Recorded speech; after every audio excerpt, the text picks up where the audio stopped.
అందరికీ నమస్కారం. మన కథలు ఛానల్‌కి స్వాగతం. నేను మీ కమలశ్రీ. ఈరోజు కథ గ్రహణం పార్ట్ 20. ఇంతవరకు ఈ సీరీస్‌ని విన్నవాళ్ళు లింక్‌ని డిస్క్రిప్షన్‌లో ఇస్తున్నాను. వినేసి వచ్చేయండి. ఇంకా ఆలస్యం చేయకుండా కథలోకి వెళ్ళిపోదాం. You like it? ఆమెనే చూస్తూ అడిగాడు సంజయ్ సాహు. యాహ్! ఆఫ్‌కోర్స్. నాకే కాదు నీకు కూడా నచ్చుతుంది.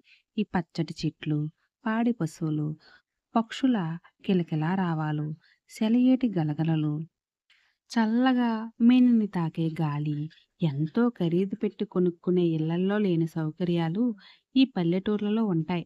నేను ఇప్పటి వరకు చూసిన అన్ని ప్రాంతాల కంటే ఈ ఊరు చాలా బాగా నచ్చింది నాకు. భవిష్యత్తులో ఇలాంటి చోట ఓ పెద్ద ఫామ్ హౌస్ కట్టుకుని మనిద్దరం హ్యాపీ మూమెంట్స్ని ఎంజాయ్ చేస్తే ఎంత బాగుంటుందో కదా అంది విప్పారని కళ్ళతో. ఇండియా వచ్చాక బాగానే తెలుగు నేర్చుకుంది షీల. ఆమె అలా కోరడం తప్పు. ఆమె చేతిని తన చేతిలోకి తీసుకుని "హ్మ్, నీకింతగా నచ్చాక ఇంకెక్కడో ఫామ్ హౌస్ ఎందుకు? ఈ ఊర్లోనే కట్టుకుందాం" అన్నాడు సంజయ్ షాహు. రియల్లీ?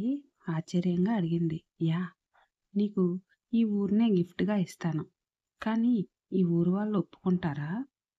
నేను ఒప్పిస్తాగా అంటూ కార్‌ని ముందుకు పోనిచ్చాడు. దర్శనమయ్యాక గుడి విశిష్టత వివరించారు వామనయ్య గారు. ఓసారి మీ ఊరు పెద్దతో మాట్లాడాలి అని సంజయ్ అనడంతో అక్కడే ఉండి ఏదో పని చేస్తున్న అంజిని పిలిచి శంకరం గారికి పిలవమని చెప్పాడు వామనయ్య గారు. శంకరం గారు వస్తూనే నమస్కారం చేసి తనతో ఏం మాట్లాడాలో అని అడిగారు. భక్తులెవరూ లేకపోవడంతో ఇంటికి వెళ్ళిపోయారు వామనయ్య. అంజి తాళం వేస్తానని చెప్పడంతో మీ ఊరు చాలా బాగుంది. మీ గుడి ఇంకా బాగుంది అన్నాడు సంజయ్ సాహు. ధన్యవాదాలు నవ్వుతూ బదులిచ్చారు శంకరం గారు. మీరేమీ అనుకోకపోతే నేను మాట అడుగుతాను, ఏమనుకోరు కదా అన్నాడు సంజయ్ సాహు. అయ్యో, అలా ఏం అనుకోను, అడగండి బదులిచ్చాడు శంకరం గారు. మీ ఊరు రేటెంత? ఏమంటున్నారు? ఆశ్చర్యంగా అడిగారు శంకరం గారు. ఏదో పని చేస్తున్న అంజి ఆ పని పక్కన పెట్టి అక్కడికి వచ్చాడు. విషయం తేడాగా ఉందని. నేను మీ ఊరిని కొనాలని అనుకుంటున్నా. షీలాకి ఊరు చాలా బాగా నచ్చింది. తనకి ఈ ఊరు కొని ఓ పెద్ద ఫామ్ హౌస్ కట్టించి బహుమతిగా ఇవ్వాలి అనుకుంటున్నా.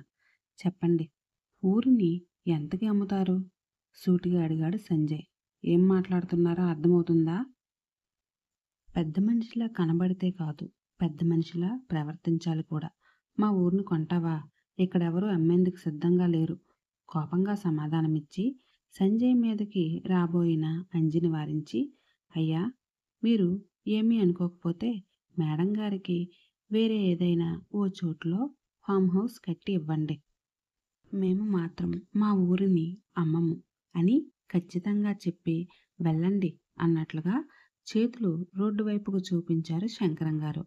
మీరు మంచి ఆఫర్ని కాదనుకున్నారు. నేను ఒక్కసారే కొంటాను అని అడుగుతాను. ఆ తర్వాత డైరెక్ట్గా లాక్కుంటాను. నవ్వుతూ అనుకుంటూ వెళ్ళిపోయాడు సంజయ్ షాహు. ఎల్లెల్లవయ్యా, ఊరిని అమ్మాలట. అమ్ముకోవడానికి ఇదేమైనా వస్తువా? మా ఊరు కన్నతల్లి లాంటిది. ఉన్న ఊరిని దూరం చేసుకునేంత వెధవలం కాము అన్న అంజి మాటలకి అంత దూకుడు పనికిరాదని చిన్నగా హెచ్చరించి ఇంటికి వెళ్ళిపోయారు శంకరం గారు. అదిగో, అప్పటినుంచే మొదలైంది అసలు సమస్య.